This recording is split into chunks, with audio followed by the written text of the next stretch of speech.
Voilà, je vais partager mon écran. Euh, Ça va arriver. Bonjour à toutes et à tous. Est-ce que ça va arriver? Voilà, si. Je voudrais bien partager, mais je n'arrive pas encore à partager maintenant.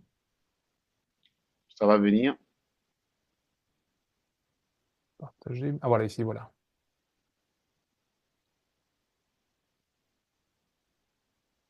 Voilà, voilà.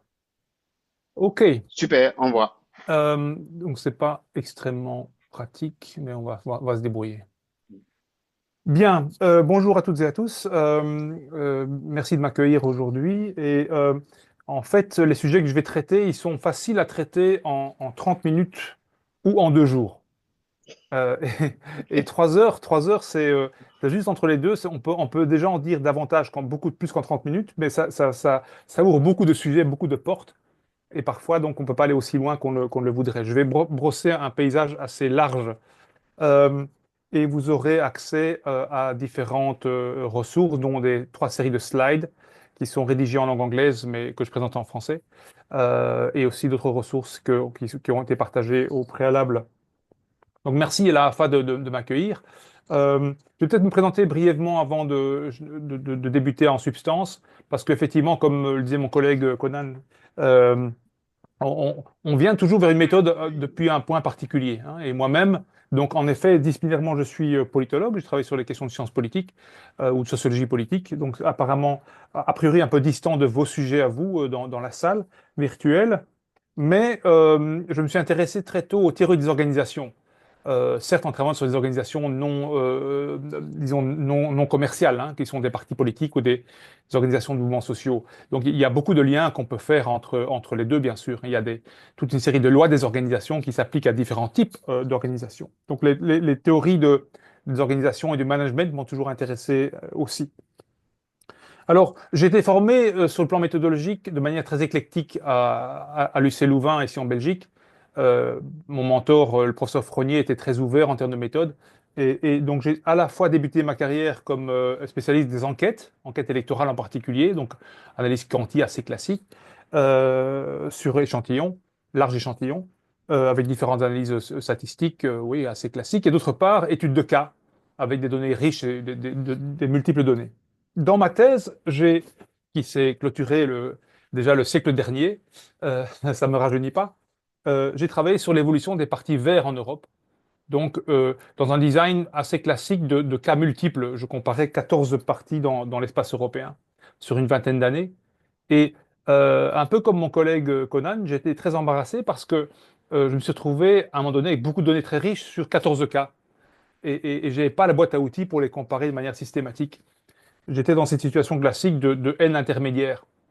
Trop de cas pour faire du qualitatif profond et pas assez pour faire du quantitatif classique. C'est là que j'ai découvert les travaux de Charles Regan, que je vais vous introduire. Et dès lors, j'ai mis le doigt dans l'engrenage, si vous voulez. Et ma thèse était au final à 50%, allez, 60% en méthodologique, parce il manquait encore plein d'éléments sur QCA. Il n'y avait pas encore de manuel et rien du tout. Et donc, ma thèse est devenue plus méthodologique que de substance. Enfin, j'ai trouvé aussi des choses intéressantes grâce à QCA, dans ma recherche évidemment. Et donc, j'ai commencé à publier beaucoup sur QCA. J'ai effectivement fait un premier manuel dès 2002, 3-4 ans après la thèse, avec une collègue plutôt logicienne, mathématicienne, qui s'appelle Gisèle Demeur, qui est le premier manuel tout court sur le sujet, qui a été publié en français, donc, qui reste, je pense, assez intéressant à certains égards. Et puis, donc, j'ai publié le premier textbook en langue anglaise avec Charles Regan himself, et qui maintenant est un peu daté, évidemment. Il y a d'autres textbooks depuis lors, mais je pense que les deux premiers chapitres pourraient être encore intéressants pour vous. On pourrait d'ailleurs les partager en PDF si vous le souhaitez. Et grâce ou à cause de cette étiquette méthodologique, de méthodologue, entre guillemets, j'ai été invité à de nombreuses collaborations avec, pour l'instant, j'ai peut-être environ 50-60 publications en collaboration comme Monsieur QC, entre guillemets, dans des choses aussi diverses que, par exemple, la déforestation en Amazonie, les maladies rares chez les chevaux, ou encore de l'histoire contemporaine, ou l'accès des patients au système d'information dans études de santé. Donc, extrêmement vastes les domaines d'application. Donc, je suis un curieux grâce à QCA. Et mon agenda d'aujourd'hui, enfin, de recherche d'aujourd'hui, si vous voulez, il me mène surtout maintenant à essayer de, pas nécessairement de convaincre les chercheurs et chercheuses d'utiliser QCA, mais plutôt d'enrichir leur boîte à outils, de considérer comme QCA, pardon, comme une méthode qui pourrait enrichir leur boîte à outils dans des devis de recherche mixte en particulier. Euh, alors, ça, c'est l'aspect méthodologie et recherche. Je me présente de manière assez longue, mais je rentre déjà un peu en matière, hein. Euh, je vais vous pointer deux ressources intéressantes pour Ouais, vous. je vais faire- Oui, il y a un petit bruit de fond là. La première ressource intéressante pour vous, c'est le site Compass, Compass avec 3s.org, que je vous conseille de rejoindre. C'est tout à fait gratuit. Il y a une mailing list qui est un site en fait regroupe près de 2000 correspondants et qui regroupe des tas de ressources autour du QCA et méthodes similaires. Je n'ai pas le temps de le visiter maintenant, mais allez voir, il y a plein de choses, les logiciels, des publications, des événements, des working papers, enfin tout ce que vous voulez. Vous aurez, et aussi, je vous conseille en particulier un groupe Facebook qui est fort actif et qui répond à vos questions sur QCA, davantage en langue anglaise, hein. C'est un réseau que j'avais lancé il y a près de plus de 20 ans en fait, au départ, après ma thèse, mais qui est maintenant très très très très actif. Et tout prochainement, beaucoup d'entre nous, enfin certains experts européens en tout cas, se retrouveront à Tilburg aux Pays-Bas on se voit chaque année en Vous fait à une avez des conférence annuelle gros en Europe. vous Euh, Alors, avez des gros s'il vous ouais. plaît, s'il vous plaît, s'il vous coupez le plaît, son, merci. coupez le son, s'il vous plaît. Alors, l'autre site qui pourrait, enfin, que je pense vous intéressera en principe, je pense bien, c'est le site MethodsNet. Euh, qu'est-ce que c'est le MethodsNet? En anglais, Methods Excellence Network. C'est une initiative qui a été lancée il y a 3 ans, dont je suis le président, et qui est une plateforme globale autour des méthodes dans les sciences de l'homme. C'est très large. Et qui est en plein développement. On a fait une conférence de lancement il y a 3 semaines ici à Louvain-la-Neuve en Belgique. Et c'est vraiment une très large plateforme qui est en train de regrouper globalement, donc y compris dans le sud global, y compris bien sûr en Afrique, les experts et expertes en méthode et les utilisateurs, utilisatrices en méthode dans nos disciplines. Euh, Ça part du constat que à travers les disciplines, on a souvent des challenges très communs. Par exemple, Conan et moi-même, dans d'autres disciplines différentes, on a les mêmes challenges, quels que soient les objets en quelque sorte. On travaille, lui, comme moi, sur les organisations, des processus complexes, et on se rejoint sur QCA. Et donc, je vous encourage à rejoindre ce réseau dont je suis le président. Vous pouvez simplement être correspondant en cliquant sur Sign In, allez vous inscrire sur une mailing list, et vous pouvez aussi devenir membre. Et pour aller voir ceci, on est en train de mettre à jour le site. Le membership scheme pour 2025 va être annoncé d'ici tout début 2025. Et il y a des conditions d'accès tout à fait proportionnelles en termes de coûts en fonction de la localisation ou du revenu déclaré. Donc l'accessibilité, pour nous, c'est une posture éthique très importante dans ce réseau global. Voilà, donc bienvenue dans ce réseau. Vous pouvez très facilement le rejoindre, ne fût-ce qu'en tant que correspondant. Et je voulais insister sur un élément, je vais prendre la version française ici, l'initiative de l'excellence africaine en méthode. Alors, on est en train de développer un- un- un- disons, une grande initiative de longue durée, hein, qui va se faire sur l'ensemble de l'Afrique avec des partenaires africains et nord-américains et européens en particulier. Et l'idée est de développer ensemble des formations méthodologiques de niveau PhD euh, par les collègues africains et aussi du Nord global et pour l'Afrique. On sait bien tous les challenges qu'il y a en Afrique pour le PhD training, la formation doctorale et la supervision méthodologique des recherches. Et l'idée, c'est de faire des événements en présentiel en Afrique, aussi sans doute des formations en ligne ou l'articulation des deux. Si vous voulez être partenaire dans cette grande initiative, contactez-nous, mentionnez votre intérêt pour l'initiative et on vous tient au courant et on peut vous impliquer dans ceci. Voilà. Euh, j'ai été un peu trop long, mais comme ça, j'ai aussi voulu terminer par ma connexion avec l'Afrique dans mon exposé. J'aurais dû dire aussi que j'ai été impliqué depuis environ 15 ans au Burundi dans le montage d'une école doctorale. Donc je connais pas mal plutôt la sphère des Grands Lacs sur le plan universitaire en Afrique francophone en particulier. Et je crois connaître assez bien certains challenges que rencontrent les chercheurs et chercheuses sur le terrain. Je viens de déclarer docteur, un tout premier docteur au Burundais, dont je suis copromoteur, j'en suis très content, mais qui a rencontré des grosses difficultés dans sa recherche de terrain, justement, parfois pour l'accès aux données, etc., etc. Bien, arrivons-en au sujet de QCA. Euh, bien, je vais vous présenter ce sujet en trois temps. D'abord, présenter QCA comme une approche de recherche. Euh, je pense qu'il faut toujours utiliser toute méthode, quelle qu'elle soit, en s'interrogeant d'abord sur quelques questions épistémologiques. Pour utiliser une technique, il faut d'abord s'assurer que la technique correspond à des besoins plus profonds qu'on a comme chercheur ou chercheuse. Et en effet, QCA, comme l'a dit mon collègue Conan plus tôt, est à la fois une approche de recherche et une série de techniques. Mais il faut commencer par l'approche. Ensuite, je vous présenterai les étapes principales ou quelques éléments principaux de la technique en principe, les grandes étapes et surtout sur la question des données, préparation des données.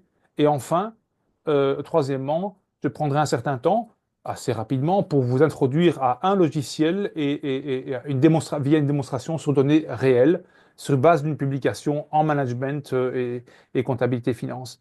En tout cas, proche de cela, qui pourra alors davantage vous parler, j'espère.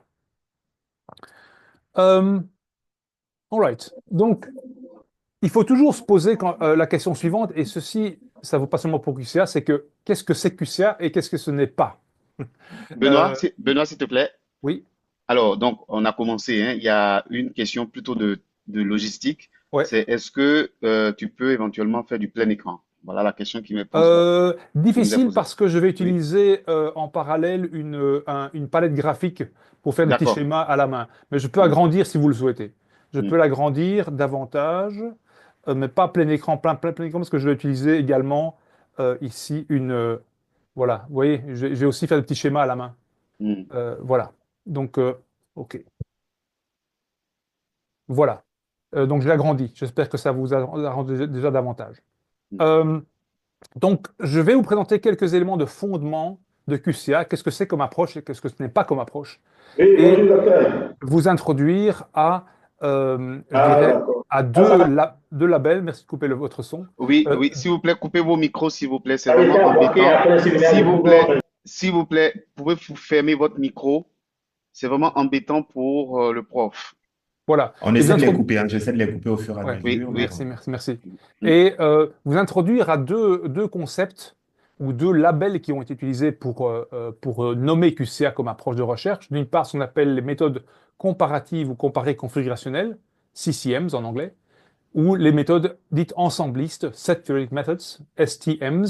C'est deux manières de présenter QCA, deux manières complémentaires, si vous voulez. Suivant la littérature, on utilisera soit CCM, soit STMs. Et je vais principalement vous expliquer un peu les fondements de cette approche, mais aussi, je vais surtout cibler la question de la complexité, pardon, de la complexité causale qui est au centre de QCA. Il y a des points que j'aurai moins le temps de développer, comme des fondements un peu mathématiques ou logiques de QCA, mais vous aurez les ressources dans les transparents. Et la question finale sur laquelle je vais aboutir, c'est dans vos projets de recherche, quels sont les bons arguments, en quelque sorte, ou les bonnes raisons d'utiliser potentiellement QCA. Commençons par le commencement. Les fondements de QCA ont été lancés par un collègue américain, politologue et sociologue américain et méthodologue, Charles Regan, une personne vraiment comment dirais-je, très brillante, qui a pensé vraiment out of the box, en dehors des raisonnements, je dirais, classiques, et qui est vraiment un esprit brillant, qui a terminé sa thèse de doctorat, je pense, à 22 ou 23 ans. Ça vous donne un peu une idée genre de personne que Charles est. Euh, donc, c'est quelqu'un qui a été formé aux États-Unis dans les années 70, 70, dans les sciences sociales, dans le mainstream qu'on appelle, donc dans les approches quantitatives, hein, vraiment quantitatives assez high-tech. Et c'était la bonne science, entre guillemets, à l'époque, et encore assez largement dans les sciences sociales aux États-Unis d'ailleurs.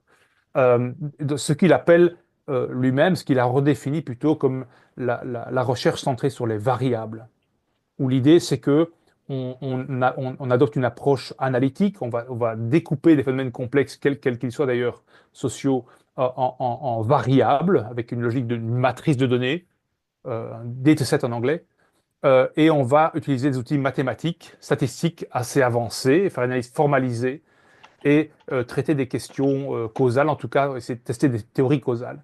En général, en partant d'échantillonnage et d'essayer de généraliser d'un échantillon vers une population, en faisant de l'inférence statistique. Ça, c'était sa formation principale. Mais il était aussi intéressé intellectuellement par l'étude de cas, ce qu'il appelle la case-based research. Et il trouvait quelque part que c'était dommage, quand on est formé de manière quantitative, de ne pas aussi s'appuyer sur les forces des études de cas. Études de cas qui ont l'avantage de regarder chaque cas comme un tout, comme un ensemble complexe, et qui permet d'exploiter de la connaissance contextualisée, permet d'expliquer des idiosyncrasies, donc des cas bien spécifiques, permet de regarder un peu les cas un peu spéciaux, un peu déviants, et qui permet aussi d'exploiter des données beaucoup plus riches que des données numériques, hein, parce que dans l'analyse sur les variables, on a besoin très souvent de données numériques. Même quand la donnée primaire n'est pas numérique, on doit la transformer en code numérique. Et on peut rentrer alors dans une logique qu'ils appellent une logique de compréhension profonde et de développement de la théorie, pas seulement de test de théorie. Et donc, la première partie de l'agenda, une des trois ambitions, première ambition fondamentale de Regin, dans son bouquin de 87, que je vous encourage vraiment encore à feuilleter aujourd'hui, c'est d'essayer de relier, de développer ce qu'il appelle une approche synthétique, reliant la recherche centrée sur les variables et la recherche centrée sur les cas. Ce qui est un agenda très très ambitieux, bien sûr. Puisque en général, dans les sciences sociales, les chercheurs qualitativistes ici à droite ne parlent pas à ceux de gauche et vice-versa. Alors, second, je dirais, ambition, second agenda de Regin, c'est d'essayer de trouver trouver d'autres manières de réfléchir à la formalisation. Et donc, il s'est intéressé très tôt, dès qu'il était adolescent, à des lectures en ingénierie et en logique formelle. Et il a trouvé des outils, en particulier l'algèbre booléenne et la théorie ensembliste, et en se disant, tiens, dans le fond, ces outils, un peu mathématiques mais pas statistiques, sont super intéressants parce qu'ils ressemblent assez fort, cette logique de relation entre les ensembles, ça ressemble assez fort à ce que j'observe dans les phénomènes sociaux, dans les groupes humains, dans les organisations, etc., etc. Et il s'est dit quelque part, ben, pourquoi ne pas essayer quand on a des données quantitatives, pourquoi ne pas essayer de les formaliser de manière différente, de traiter les données, pas avec les statistiques, mais avec l'autre branche de la mathématique qui est très importante, qui est la logique formelle. Et troisièmement, il a aussi observé que dans le fond, on pouvait essayer d'exploiter ces données, ces outils booléens et de théorie ensembliste pour réduire la complexité dans les cas complexes. Parce que les cas complexes, c'est très intéressant pour le chercheur ou la chercheuse, mais en général, on a une grande difficulté je dirais, comment dirais-je, à traiter la complexité quand on garde beaucoup de cas potentiellement et d'aller au-delà d'une description, si vous voulez, une description profonde. Est-ce qu'on ne peut pas essayer d'aller vers les ingrédients fondamentaux dans une histoire, dans un narratif d'un cas complexe? Et peut-être qu'alors, la logique formelle pourrait nous l'aider. Donc voici les trois ambitions fondamentales de Regin. Donc il y a derrière, comment dirais-je, derrière l'ouvrage de Regin, une grande ambition qui maintenant a porté des milliers et des milliers de travaux de plein de chercheurs dans plein de disciplines. Donc c'est vraiment un agenda extrêmement fertile. Ça, c'est le fondement de QCA. Regin, quelque part, il se trouve en situation intermédiaire, si vous voulez, quelque part, entre deux traditions de recherche. La tradition de recherche, ici, si on se met ici un peu à droite dans le schéma, des grands N, ça c'est le nombre ici horizontalement, le nombre de cas que vous prenez dans votre recherche, hein, de beaucoup de cas à très très peu de cas, un seul cas. Et donc sur ce continuum entre un petit cas, donc un seul cas, donc les case studies, les études de cas individuels, et à l'autre extrême, un très très grand nombre de cas, potentiellement des millions d'observations, d'accord? Et puis entre les deux, le large N, disons 1000, 2000, 3000, comme dans les enquêtes, par exemple, électorales dans mon domaine.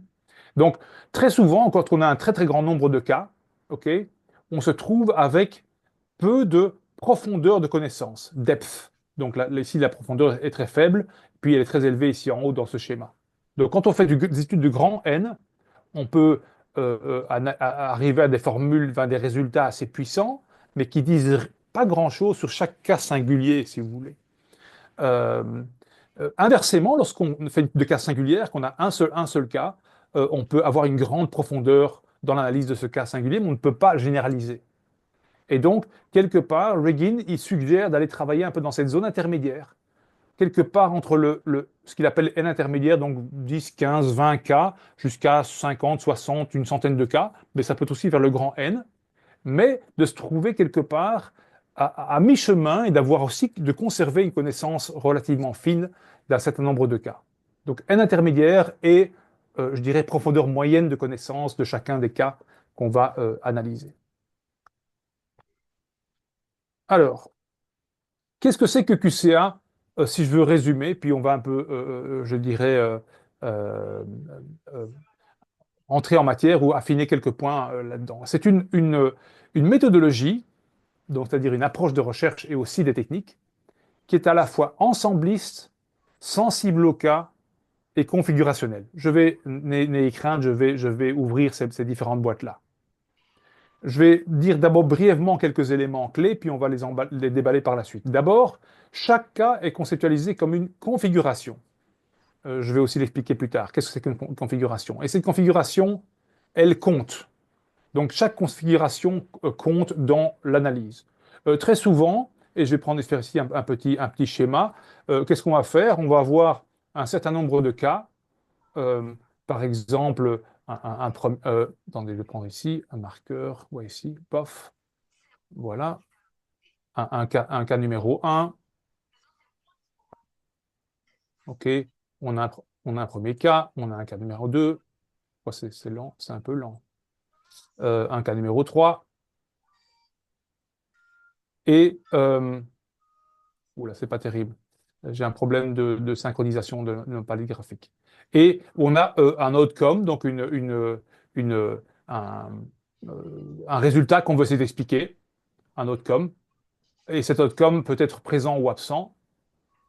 Il peut être par exemple présent pour le cas 1, il peut être présent pour le cas 2, il peut être présent pour le cas 3, pardon, absent pour le cas 3.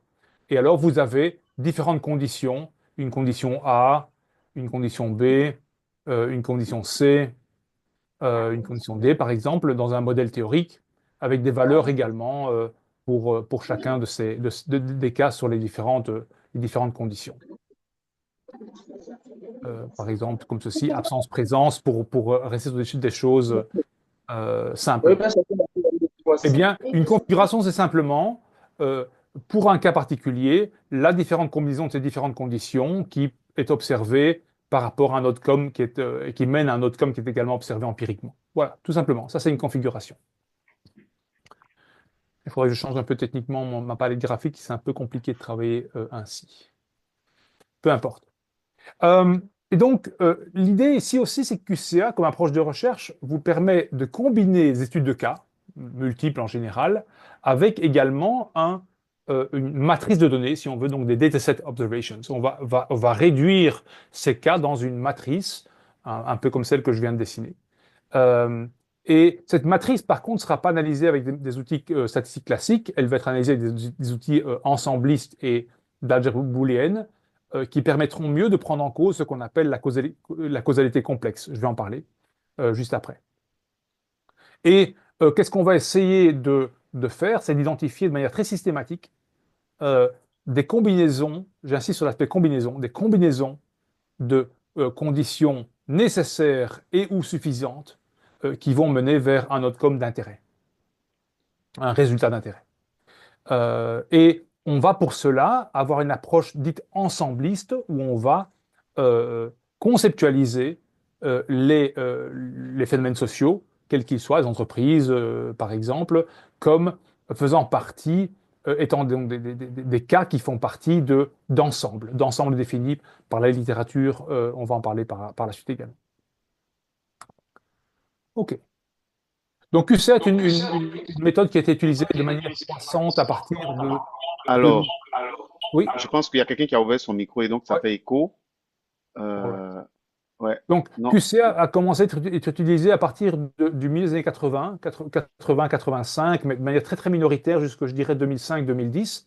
Et maintenant, depuis environ une quinzaine d'années, c'est une méthode qui s'est très largement disséminée. Euh, Ceci, c'est sorti d'un ouvrage, d'un textbook, un des plus récents de Patrick Mello, 2021-22, que je vous recommande comme une bonne lecture mise à jour sur QCA. Et vous voyez de manière intéressante que les deux disciplines dans lesquelles il y a le plus de publications aujourd'hui, c'est en business et management. Et puis derrière ça, plein d'autres disciplines, y compris en psychologie, commencent à utiliser maintenant QCA. C'est très très large. Donc QCA n'est pas du tout lié à une discipline. QCA est utile pour tout chercheur ou chercheuse qui est intéressé par l'analyse systématique de cas multiples et complexes. Voilà. Et donc vraiment, on peut l'utiliser de manière extrêmement flexible, si vous voulez. Et on peut l'utiliser, j'en parlerai plus tard aussi, à la fois dans des designs de recherche relativement petits n, par exemple 10, 12 cas, jusqu'à des très grands n. Il y a un ouvrage assez récent de Regin et Fils, FI2S, qui est un grand auteur en la matière, où ils font une analyse sur des très grands n. Donc il n'y a pas de problème avec le n de cas. OK. Alors, comment considérer QCA, comment l'exploiter comme approche de recherche? En fait, c'est une approche de recherche qui vous invite à dépasser cette distinction, à mon sens, artificielle, si vous voulez, enfin, qui est trop exagérée entre induction et déduction. Vous connaissez cette grande distinction classique où on vous dira, certains vous diront, la bonne recherche, elle doit être déductive, on doit commencer par des théories fortes. D'autres vous diront non, la bonne recherche, c'est l'induction, c'est la découverte par le terrain, si vous voulez. Eh bien, QCA dit les deux sont valides. Il faut plutôt faire de la bonne recherche en sciences sociales au sens très large du terme, c'est d'avoir un dialogue, une itération entre induction et déduction, ce qu'on pourrait appeler aussi l'abduction, abduction en anglais. Et donc, en clair, c'est l'idée que on n'arrête pas d'aller vers les cas et vers la théorie en aller-retour entre QCA. Et QCA facilite ce dialogue entre théorie et cas. Donc, le mot-clé, c'est le dialogue continu entre théorie et cas. Mais ça nécessite quand même d'avoir une connaissance des cas, une connaissance des contextes, comme dans l'explication, l'exploitation empirique que je vais vous montrer, la démonstration sur base d'une publication sur des firmes dans le domaine de la construction au Ghana. Les chercheurs en question connaissent le contexte africain, connaissent ce secteur-là. Donc il faut connaître quand même le contexte des cas, il faut avoir un accès relativement direct au cas. Alors, QC est aussi une série de techniques, et ces techniques, je vais vous introduire par la suite. C'est ce que Charles Regin appelle le moment analytique. C'est le moment où on va utiliser le logiciel, si vous voulez. Et on va produire ce qu'on appelle une table de vérité, truth table. Et cette table de vérité, qui est déjà une simplification de données beaucoup plus complexes, on va la traiter par des algorithmes booléens et on va arriver à une expression plus étroite, plus ramassée, moins complexe. On va chercher de la parcimonie, comme on dit techniquement. On va chercher des explications des co-occurrences ou des régularités plus courtes, si vous voulez, en termes logiques. Et on va pouvoir le faire de manière formalisée, de manière reproductible, comme on le fait en statistique, mais avec une approche non statistique. J'insiste très fort là-dessus. Euh, et attention, ce sera toujours en conservant tous les cas dans l'analyse dans la mesure du possible. Donc, quand il y a des cas un peu spéciaux, on ne dira pas que ce sont des cas déviants, il n'y a pas de outliers. On va garder les cas déviants comme des cas, enfin, dits déviants, les cas spéciaux, comme des cas vraiment intéressants qui vont nous apprendre quelque chose sur le phénomène qu'on utilise, qu'on analyse.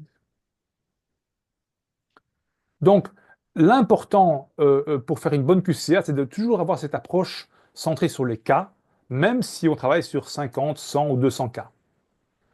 Il faut vraiment aller au-delà d'une mesure un peu trop rapide, etc. Il faut vraiment s'interroger sur les cas singuliers dans la mesure du possible. OK. Alors, élément central vraiment sur lequel je veux vraiment fortement insister, c'est la causalité complexe. Comment est-ce qu'on la conceptualise dans QCA? Première idée, c'est que la causalité dans les phénomènes sociaux réels, elle est très souvent conjoncturelle. En d'autres termes, il est extrêmement rare qu'un seul facteur, une seule condition expliquent ou conduisent à un résultat. Par exemple, dans mon domaine en sciences politiques, si on observe qu'un régime politique s'effondre, comme en Tunisie en 2011 par exemple, en général, il peut avoir un facteur, un catalyseur. Mais pour que ce catalyseur puisse fonctionner, il y a sans doute eu deux, trois autres conditions qui se sont combinées pour ceci. Donc l'idée, c'est que il y a des conjonctions de facteurs, des intersections de facteurs, des chemins qui combinent différentes configurations, différentes conditions qui vont mener à l'outcome, au résultat. Ça, c'est un postulat, si vous voulez, de QCA. C'est aussi lié à une observation des phénomènes sociaux.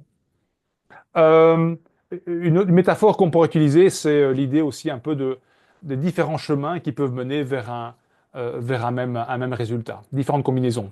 Et c'est le second élément, c'est ce qu'on appelle l'équifinalité. L'idée qu'on pourrait avoir pour, par exemple, je reprends l'exemple ici de ces trois cas ici particuliers. Par exemple, vous observez que l'outcome 1 se produit ici pour le cas 1 lorsque les conditions A et B sont observées. Mais par exemple, pour le cas numéro 2, l'outcome 1 se produit lorsque les conditions A et C sont observées. C'est un autre chemin, partiellement différent. OK? Donc l'idée, c'est que si on prend 20, 30, 40, 50 cas, il pourrait y avoir deux ou trois ou quatre combinaisons différentes de facteurs qui sont opérationnels, si vous voulez, opératoires. Et ça correspond aussi à ce qu'on observe dans le monde réel. Je suis basé ici en Europe, par exemple, d'un exemple très concret. Et par exemple, lorsque la Commission européenne lance une politique publique dans l'espace européen, la recette de mise en œuvre de cette politique publique pourrait être très différente suivant les États de l'Union européenne et arriver au même résultat positif, enfin, ou négatif, si vous voulez. Et je pense que cette idée d'équifinalité est quelque chose qu'on observe très très souvent dans les phénomènes sociaux réels, dans votre objet de recherche aussi en management et en comptabilité. Je pense. À vous de me dire si je me trompe. Et puis il y a euh, un autre élément qui est un peu plus difficile à expliquer en bref, qui est la causalité dite asymétrique. Euh, je ne vais pas le déballer trop en détail. Je vous conseille d'aller voir en particulier l'ouvrage de Schneider et Wageman, un bon textbook là-dessus, puis d'autres lectures sur QCA. Mais pour le dire en bref, l'idée c'est que, enfin, une idée centrale, c'est que, comment dirais-je, lorsque on fait une analyse QCA, lorsqu'on analyse l'autre comme positif, le résultat, on pourrait avoir une solution, un résultat intéressant, mais on ne peut pas en déduire quelque chose sur l'outcome négatif. Ce qui va mener à l'outcome négatif pourrait être tout à fait une autre histoire, une autre configuration de facteurs, qui n'est pas l'inverse logique de l'explication pour les cas positifs. Donc il y a toute une série de postulats fondamentaux de l'analyse, si vous voulez, statistique linéaire classique, qu'on ne prend pas du tout en cause, pardon, qu'on ne prend pas du tout, je dirais, à bord dans l'analyse QCA. Dans QCA, on rejette des idées comme la question de la symétrie causale, ou par exemple l'idée ou le postulat de la linéarité des données, etc., ou de l'additivité des variables dites indépendantes, qui sont en fait jamais indépendantes. Hein. D'ailleurs, les conditions dans QCA sont considérées par définition comme n'étant pas indépendantes. Les conditions explicatives vont toujours se combiner les unes aux autres de manière assez complexe. Et on va essayer d'aborder cette complexité avec QCA. Donc, bon, je pourrais aller beaucoup plus loin sur cette question de la complexité. Je vous engage à aller lire des choses complémentaires sur QCA. Allons un peu vers le concret. Hein. On peut utiliser QCA de différentes manières. Et je vais être plus précis par la suite, n'ayez crainte, par quelques schémas. Donc, je vous donne déjà une première idée ici. Donc, en gros, il y a deux grandes variantes de QCA sur le plan technique. La première, c'est le QSET QCA, où on va dichotomiser l'ensemble des données. En clair, on va les résumer, comme dans le petit schéma ici que j'avais fait précédemment, on va les résumer en des 1 et des 0. Et puis, il y a une autre variante qu'on appelle les fuzzy set QCA, qui est maintenant devenue plus utilisée, je dirais 60-70%, 70% des applications utilisent FSQCA, où on va avoir on va opérationnaliser les données de manière beaucoup plus fine quelque part, et on aura donc des valeurs qui vont comment dirais-je, qui vont se tenir entre 0 et 1 avec toute une série de valeurs intermédiaires. Je vais expliquer ça par la suite. Ça permet d'avoir un calibrage beaucoup plus fin, si vous voulez. Euh, Ensuite, il y a une troisième variante qui est sous-exploitée, mais que je trouve intéressante, qui s'appelle le MVQCA, dans laquelle on va utiliser des variables, pardon, des données, pardon, des valeurs précises, comme 1 et 0, mais plus de deux valeurs. Par exemple, 0, 1, 2. 0 pouvant être, par exemple, une manière d'indiquer faible.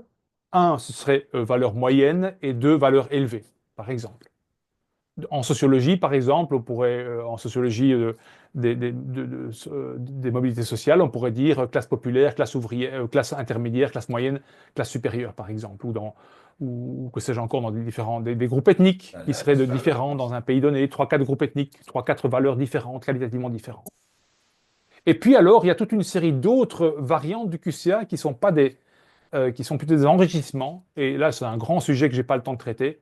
C'est l'intégration du temps dans QCA, Temporal QCA, et il y a des choses encore plus récentes qu'on appelle la Trajectory-Based QCA. Et alors, des designs plus riches qu'on appelle le Two-Step QCA, qui est une manière d'avoir des modèles plus riches avec QCA. Mais je n'ai pas le temps de rentrer là-dedans aujourd'hui.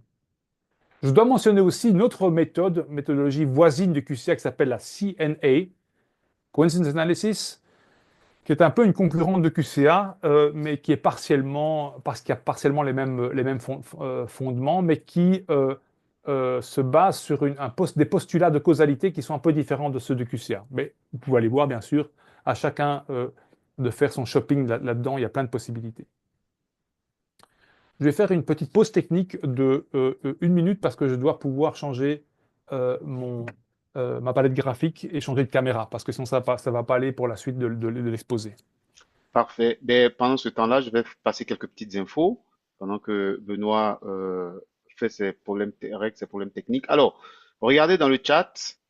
Actuellement, vous avez les ouvrages majeurs déjà cités par Benoît que j'ai mis. Donc, vous pouvez déjà commencer à constituer votre base de données. OK. Voilà. Alors, j'ai une première question Aussi, ici, là. Je vais venir poser la aussi, question, pas de Conan, problème. Oui, vas-y, vas-y, ok. vas-y. Avant les questions, et pour les certificats de participation à l'atelier, Mhm. je mettrai le lien à la pause de tout à l'heure. Lorsqu'on fera la pause vers 11 heures, je mettrai le lien.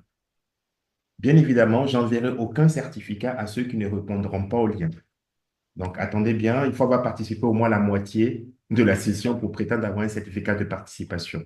Donc, à la pause de tout à l'heure, de 11 heures, donc de 10 heures GMT, je mettrai le lien pour pouvoir établir vos certificats de participation. Merci. Parfait. Ok, je termine mon changement technique. J'espère que ça va aller comme ça. Euh,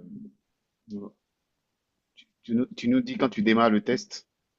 Ouais, ouais, mais Conan, voilà. tu peux peut-être répondre à la question, quelle est la différence entre Ah, QCA et l'approche qualitative utilisée en management? ah. Bon, je pense que Benoît vient de mettre les caractéristiques de QCA. QCA, c'est à la fois une approche, c'est aussi une technique. Donc, en termes d'approche, on est plus sur quelque chose qui vise à aller chercher, à comprendre de la complexité dans les phénomènes sociaux, alors que l'approche qualitative, voilà, est l'approche la plus classique d'analyse en profondeur des données et ne met pas d'hypothèse sur, ou alors, même si elle voit de la complexité, mais elle ne l'analyse pas de manière ensembliste, elle ne l'analyse pas de manière équifinale. Donc, voilà la différence entre Qualitative Comparative Analysis et l'approche qualitative classique. Donc, approche qualitative classique par opposition à approche quantitative, comme disait Benoît tout à l'heure, et Charles Raguin appelle ça, euh, donc les approches quantitatives, il appelle ça variable oriented research, donc recherche orientée variable, alors que l'approche qualitative classique, il va l'appeler recherche orientée cas. Donc, on voit bien que même dans la sémantique de Raguin, il y a une très grande différence entre QCA, entre approche orientée variable et puis approche orientée cas. Donc, approche orientée cas serait donc la recherche qualitative classique en management. Je ne sais pas si j'ai répondu à votre question, Emery, en attendant que peut-être Benoît revienne Je pense là-dessus. qu'il y a encore la même question Oh, je de regarde. Franklin. Je reviens. Franklin dit comment copier les références dans le chat. Euh, En fait, il faut. Alors, je teste hein, et puis je vous dis, Franklin. En fait, il faut sélectionner comme vous sélectionnez dans Word et vous faites un clic droit et vous pouvez copier. Alors, soit vous pouvez copier référence par référence ou alors vous copiez tout et puis après vous nettoyez dans Word, quoi. OK? Bien. Alright. Bon, je poursuis mon exposé. J'ai eu un problème technique. Mais c'est bon? Ouais, ouais, mais je n'arrive pas à utiliser ma palette graphique. Bon, tant pis, je vais faire sans. OK. C'est un OK. peu dommage, mais bon, tant pis. Ok. Ça Mais marche sinon, toujours. Mais c'est vrai il y avait de la latence, mais au moins on voyait. Donc, je sais pas si la latence t'embête. oui, j'arrive pas à utiliser normalement. Non, Ah, ok. il y a une trop grande latence. C'est pas Ok. possible. Ça marche. Euh, Bon, pendant que tu te retrouves là où tu étais, même si on ouais, voit la slide, je te donne deux questions. Enfin, j'ai déjà commencé à répondre, mais ouais, peut-être que tu rajouteras. Une oui, première question, donc, enfin, les deux questions sont les mêmes globalement. Quelle est la oui. différence entre QCA et puis l'analyse qualitative classique?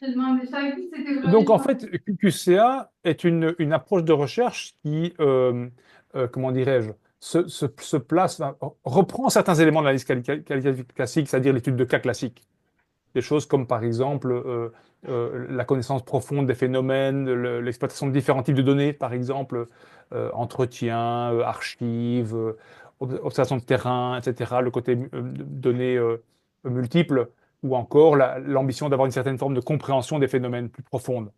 Mais QCA a l'ambition d'aller vers une forme d'analyse comparative systématique, d'aller bien au-delà du cas singulier. Et donc, quelque part, aller vers des formes de généralisation empirique. Voilà, donc on peut dire que c'est une approche qui prend quelques éléments, mais qui veut aller plus vers la comparaison systématique et donc qui veut faire tisser des liens vers la généralisation empirique, qui est en fait impossible avec un cas singulier. Alors, dans la même veine, quelqu'un pose encore une autre question qui est quelle est la différence entre QCA, approche qualitative et approche quantitative? Et puis, il y a alors une autre question qui va avec ça, c'est est-ce que QCA peut être assimilé à la méthode mixte? Voilà. Ah oui, ouf, de vastes questions. Donc, pour l'approche quantitative classique, disons statistique, hein, pour le dire simplement comme ça, là alors, on pourrait dire qu'il y a quelque part une sorte d'opposition.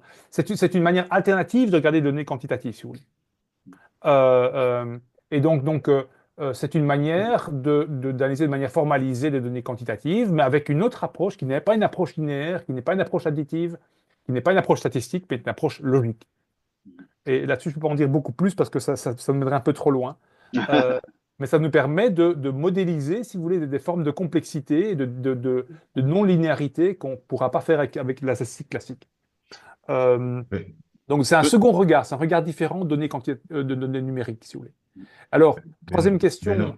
quel est le lien avec les données mixtes? Oui. Euh, je dirais que le premier lien, je dirais évident, c'est que QCA en tant que tel, vu sa double filiation Kali et Conti, est elle-même déjà une méthodologie, enfin une approche mixte ou hybride, je dirais. Et secondo, euh, elle peut être combinée, mise dans un design de recherche et séquencée avec des études de cas préalables, et puis suivie d'études de cas, par exemple. C'est le cas dans l'application empirique que je vais démontrer, que je vais vous présenter aujourd'hui. Alors, est-ce que Benoît, tu es OK pour prendre encore deux autres questions avant de repartir? Oui, sans problème. OK. Alors, donc, une question de prémisse qui dit quelle est la méthode la plus recommandée entre l'approche modèle logit et l'approche du QCA et l'approche QCA. Je dirais qu'elles n'ont presque rien à voir. C'est-à-dire que c'est une approche statistique et c'est une manière d'analyser des données, je dirais, qui sont binaires, hein, mais qui n'a rien à voir avec l'analyse ensembliste. Voilà. Donc ce sont deux manières très différentes d'analyse des données binaires. Parfait. Et donc, Alors, ma recommandation, c'est de regarder l'un et l'autre, mais les fondements sont différents entre ces deux approches-là.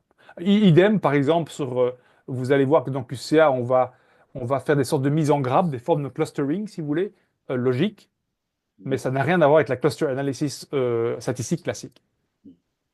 Alors, pour cette question-là, je vais demander peut-être à Emery, si son micro est ouvert, de la poser parce que l'approche dont il parle, je ne la connais pas. Il tente de savoir si QCA n'est pas l'approche, je suppose qu'il veut dire brainstorming, mais c'est pour ça que je veux qu'il prenne la parole. Emery, vous pouvez prendre la parole, s'il vous plaît. Non. Bon, Emery ne prend pas la parole. Donc, je vais passer à Malika qui dit, je voudrais savoir la différence entre l'abduction et la méthode mixte. Bon, on sort un Euh, peu de QCA, hein, mais oui, voilà. oui, tout à fait, tout à fait. Donc, en fait, les méthodes mixtes, d'abord, c'est extrêmement vaste comme domaine, hein. Ça correspond à beaucoup, beaucoup de logiques différentes et à au moins 5, 6, 7 formes de design différents. Mais c'est l'idée, dans le fond, qu'on peut combiner ou séquencer différentes méthodologies qualitatives et quantitatives, hein, et QCA aussi, dans un design de recherche. Ça, c'est beaucoup plus large. L'abduction, c'est simplement l'idée qu'on va euh, euh, ne pas privilégier a priori la déduction ou l'induction, mais qu'on va les articuler dans la recherche. On va les articuler, qu'on pourrait commencer par exemple par des éléments de théorie, mais l'enrichir assez tôt par de la connaissance de cas, hein, et faire deux, trois allers-retours entre les cas et la théorie pour construire le modèle, par exemple. Et ça, c'est déjà de l'abduction. C'est du va-et-vient entre induction et déduction. Donc, je dirais que la logique abductive, elle est compatible avec les devis de recherche mixte, parce qu'effectivement, on aura des phases davantage theory-driven, par exemple, certaines approches quantitatives, et puis dans d'autres phases de la recherche, on aura des approches plutôt centrées sur les cas, et plutôt donc inductives. Donc, les deux sont compatibles, en tout cas. Je vais poser peut-être une dernière question, comme ça je te laisse dérouler et puis on prendra les autres questions qui sont là actuellement parce que les questions sont en train de venir. Alors, cette dernière question, elle est la suivante. QCA est donc applicable exclusivement aux études de cas? Oh non, pas du tout. C'est-à-dire que environ, je dirais, 80% des applications QCA, euh, euh, comment dirais-je, sont utilisées pour exploiter des données relatives à des cas. Relatives à des cas. Donc, par exemple, dans l'exemple empirique que je vais vous montrer tout à l'heure, sur 30 firmes ghanéennes du Ghana, il y a des données qui ont été collectées sur 30 études de cas, si on veut, mais dans une logique très matricielle, où en fait une sorte de base de données est construite sur 30 unités. C'est déjà un dataset, comme on dit en anglais, base de données, quoi. Donc on peut partir de données très très différentes, mais effectivement, l'élément qui est important, c'est d'avoir au moins une certaine compréhension de ce à quoi les cas ressemblent. Euh, pour donner un autre exemple très concret, mon collègue Schneider, Carter Schneider a travaillé, ou pardon, Per Fis, mon collègue leader en management et QCA, travaille sur des questions de stratégie des firmes, par exemple. Eh bien, il a une connaissance assez approfondie de certains cas bien particuliers de firmes dans le contexte nord-américain, par exemple. Donc souvent, il y a des cas de référence au début de la recherche. Mais donc, pour résumer ma réponse, c'est une grosse, grosse question. euh, il y a une sorte de continuum, si vous voulez, dans l'usage de QCA entre une étude vraiment ciblée sur des cas qualitatifs, ça on peut le faire, faire une sorte de méta-analyse de cas qualitatifs, et on peut aussi, à l'autre extrême, utiliser des bases de données, par exemple, données de la Banque mondiale ou des données de recensement d'une population, et en faire une analyse QCA, par exemple en étude de l'éducation, où là on va faire du QCA sur des grands N, on va faire de la méta-analyse de données quantitatives avec QCA. Les deux sont possibles. Et entre les deux aussi. Et entre les deux aussi. Donc, Bruno, Benoît, je on va pense laisser que Bruno continuer. oui, c'est Tidiane, ça. vous pouvez Oh, baisser la main. On va laisser le prof continuer et ensuite peut-être qu'il va répondre au fait à toutes les Oui, questions et qui je arrivent. laisser du temps à la fin de l'exposé aussi Voilà. pour des oui, questions, voilà, bien hein, sûr. voilà, on va poser le reste un peu plus tard. Benoît, Donc, je te Benoît, propose qu'on vas-y. fasse une pause d'ici 35 C'est minutes quoi la jeunesse demandée, à quoi? 10 heures. Très bien, très bien, très bien, très bien. Ouais. Baissez la OK. main. Alors, Merci. euh, comment utiliser QCA de manière concrète? Il y a les deux premiers usages de QCA Ah qui sont oui, les... Madame Oui, merci de couper votre son. Les deux premiers usages les plus modestes, si vous voulez, du QCA, les plus basiques, ce ne sont pas des usages, je dirais, complets. C'est tout simplement, tout d'abord, de résumer vos données. En produisant ce qu'on appelle la table de vérité, je vous l'expliquerai ça par la suite, par l'exemple concret, on peut déjà un peu synthétiser les données. et on peut donc explorer les données ou les décrire de manière assez intéressante, faire des sortes de mise en grappe, on peut les ordonner, si vous voulez, avant d'aller vers une autre analyse, par exemple, qui serait l'analyse statistique. Voir si, par exemple, il y a des sortes de contradictions de logique dans les données, ou des choses un peu bizarres dans les données. On peut le faire avec QCA.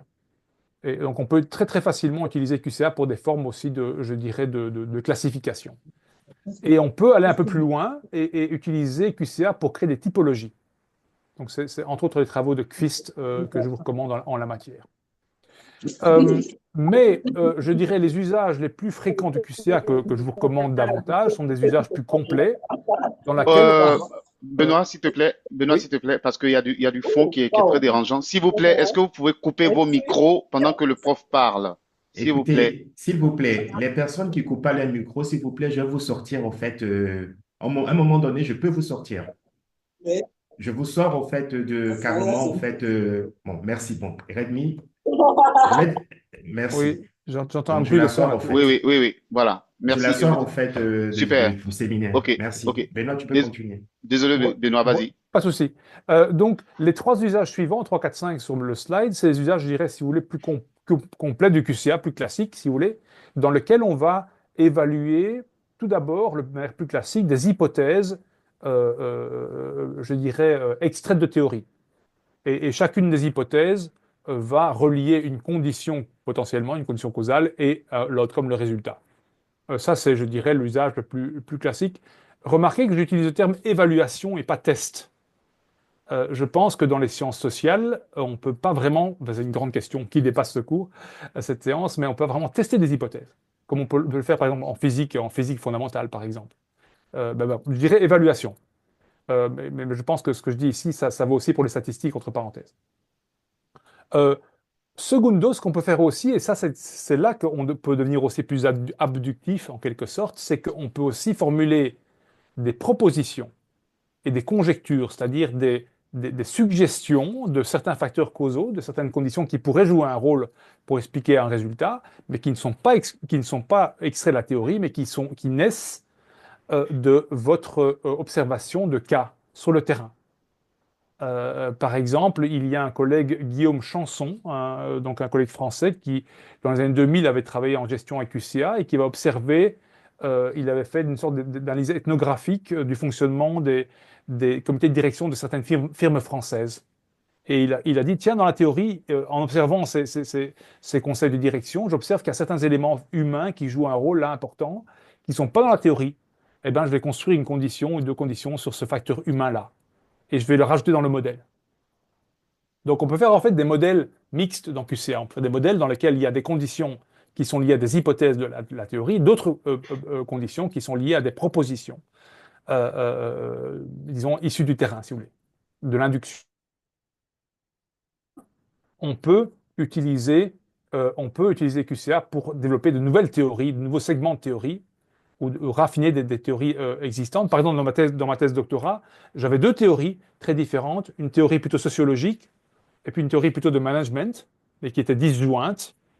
Et donc, j'ai utilisé 3-4 conditions sociologiques, 3-4 conditions de management dans la recherche, dans mon modèle, donc 7-8 conditions. Et j'ai observé parfois que certaines conditions sociologiques étaient combinées à des conditions de management. Et donc là, j'ai découvert une sorte d'intersection entre les deux théories. Donc, j'ai pu développer une nouvelle, bon, on va dire, un premier élément de peut-être d'une nouvelle théorie combinerait management et sociologie, si vous voulez, dans l'explication de mon outcome. Donc, pour le dire en bref, vous voyez qu'il y a toute une série de souplesses dans l'usage de QCA. On peut l'utiliser de manière assez inventive en réalité, et pas simplement de tests d'hypothèses existantes, de théories existantes. Donc, en résumé, pour conclure ma première exposé, on peut dire qu'il faut utiliser QCA si et seulement si, en quelque sorte, la question de recherche que vous posez est en ligne avec QCA. D'abord, est-ce que vous pensez plutôt, vous raisonnez plutôt en termes de nécessité et de suffisance de certaines conditions, plutôt qu'en termes d'effet net de telles conditions sur l'outcome? Si vous pensez que le monde fonctionne en termes d'impact net de variables indépendantes qui entrent en compétition pour expliquer une variable dépendante, il ne faut pas utiliser QCA. Ça, c'est la causalité probabiliste est nette, des effets nets, comme le dit Regin, net, ce qu'il appelle le net effects thinking, la pensée en termes d'effets nets. Ça nous semble, pour ceux qui développent QCA, comme une approche trop simpliste, trop simple par rapport à la complexité des phénomènes sociaux. Ce goutte d'eau, ça, QCA fonctionne bien si vous êtes intéressé surtout par un effet. Vous observez un résultat, un outcome. QCA est outcome driven, comme on dit. Et puis vous allez rechercher des causes de cet effet. Est-ce que c'est ça votre question? Troisièmement, est-ce que vous attendez, est-ce que vous avez une sorte de postulat de complexité causale, comme développé avant? Est-ce que vous êtes d'accord avec ça?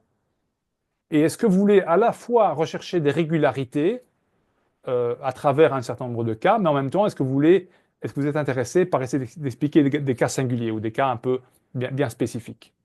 Si, je dirais, votre question de recherche est en phase avec ces quatre fondements-là, alors QCA va bien marcher, va être bien en phase avec vos besoins, si vous voulez. Et puis, alors, des arguments empiriques qui pourraient jouer un rôle, en particulier le fait que vous avez ce qu'on appelle un N intermédiaire.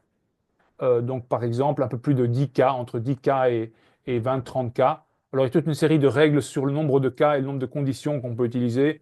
Je n'ai pas le temps de rentrer là-dedans, mais allez voir cette référence-ci. C'est une question plus technique. Euh, donc, si vous avez un nombre de cas relativement intermédiaire, si vous parvenez aussi à avoir un nombre de conditions relativement faible, c'est aussi un peu une contrainte du QCA. Il ne faut pas trop de conditions, disons 7-8 conditions maximum.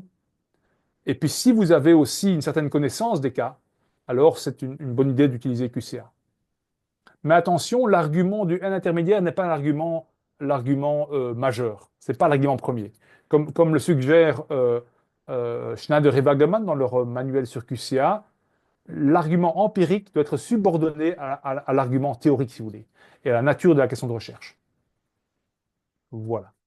L'important, c'est la recherche de causalité complexe, d'accord, de ce qu'on appelle la causalité ensembliste, et pas la recherche de corrélation simple, si vous voulez.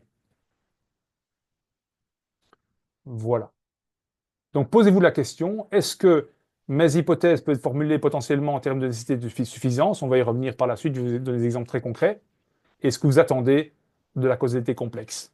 Si la réponse est favorable et positive à ces deux questions-là, alors vous êtes dans les bonnes conditions pour entrer il y a un fit entre votre question de recherche et votre épistémologie, si vous voulez, et celle de QCA.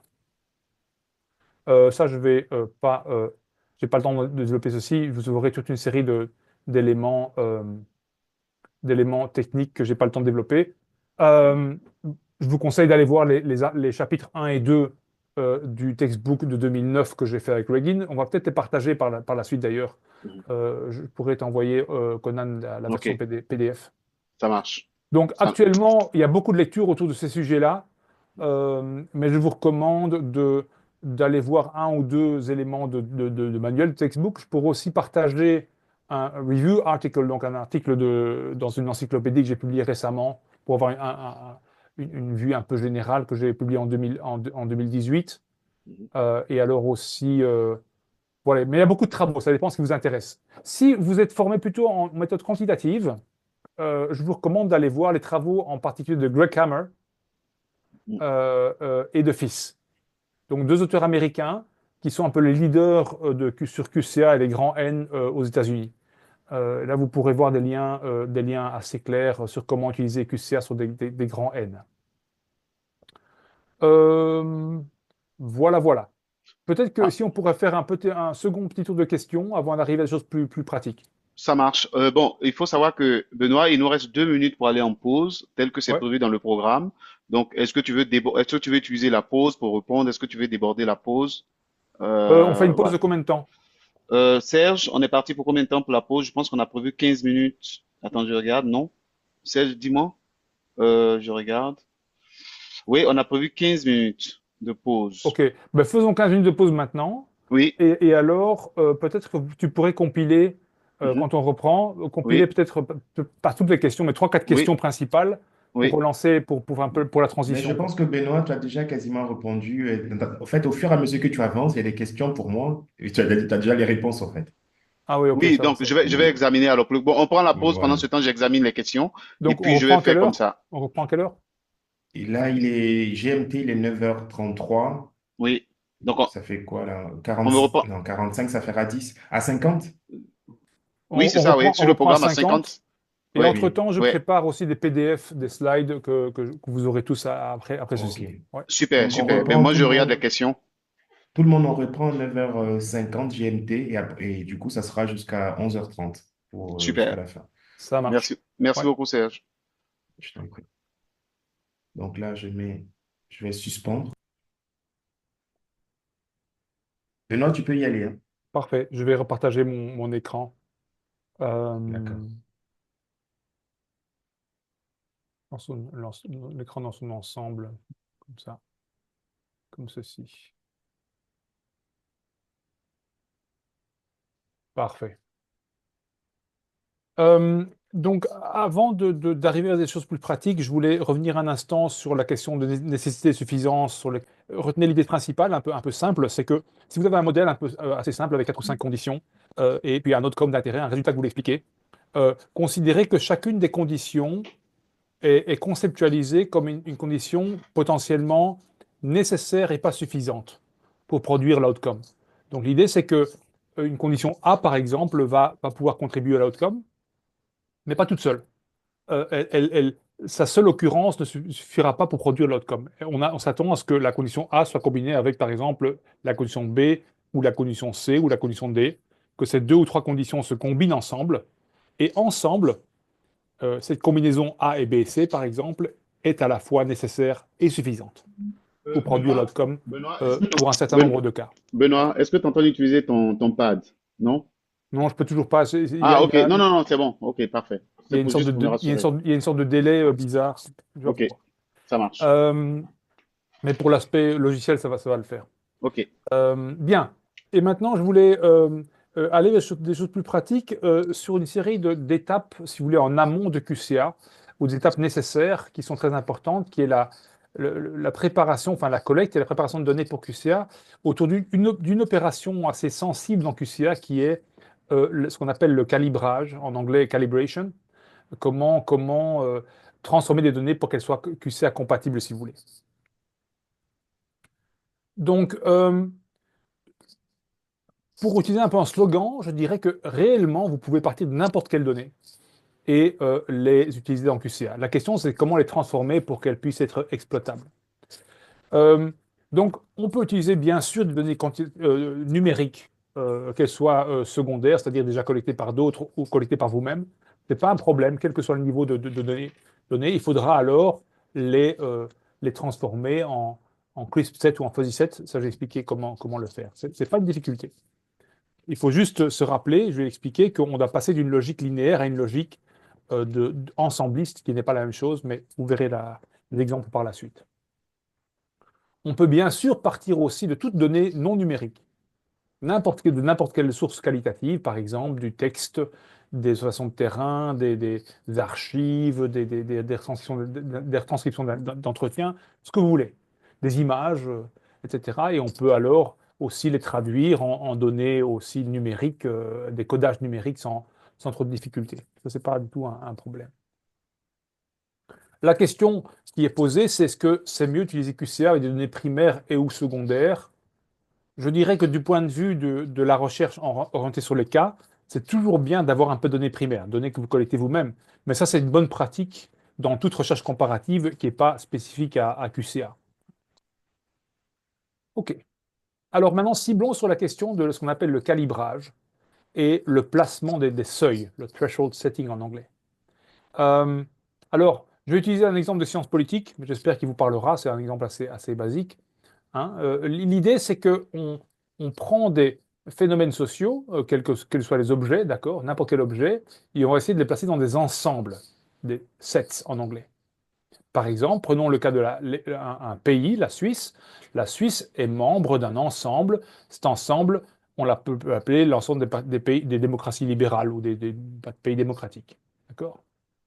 Et donc, on pourra dire, par exemple, la Suisse est pleinement, elle remplit toute une série de critères qui va la placer entièrement dans cet ensemble des pays démocratiques. Puis on aurait une série, par exemple, de pays qui seraient un peu intermédiaires, qui rempliraient certaines conditions, mais pas toutes, si vous voulez. All right.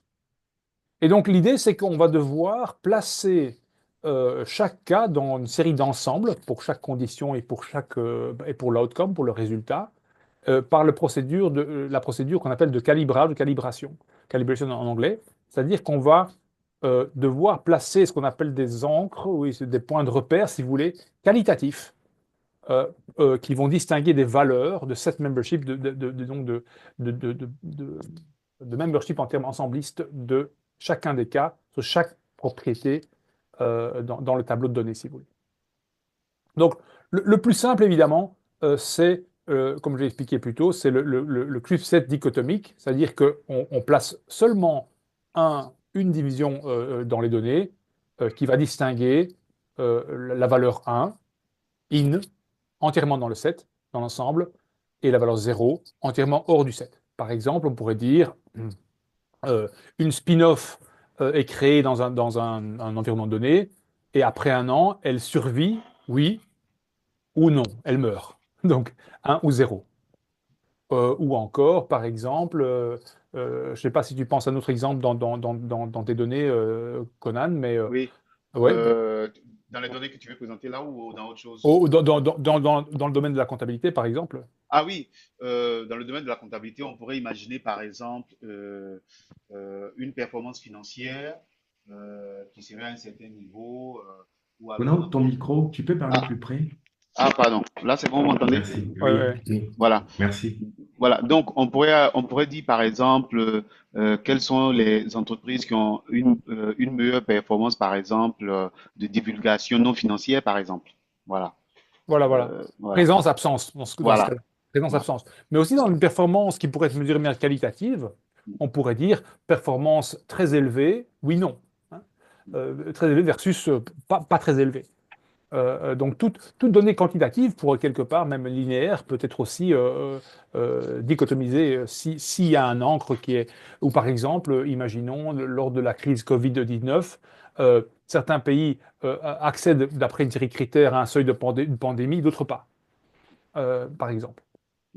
Et alors, on peut prendre cette même logique CRISP, c'est-à-dire de distinguer des valeurs vraiment tout à fait distinctes, avec plus de deux valeurs, par exemple, avec NVQCA. Par exemple, j'ai pris l'image des feux de circulation, hein, n'est-ce pas? Le feu vert, le feu orange, le feu rouge.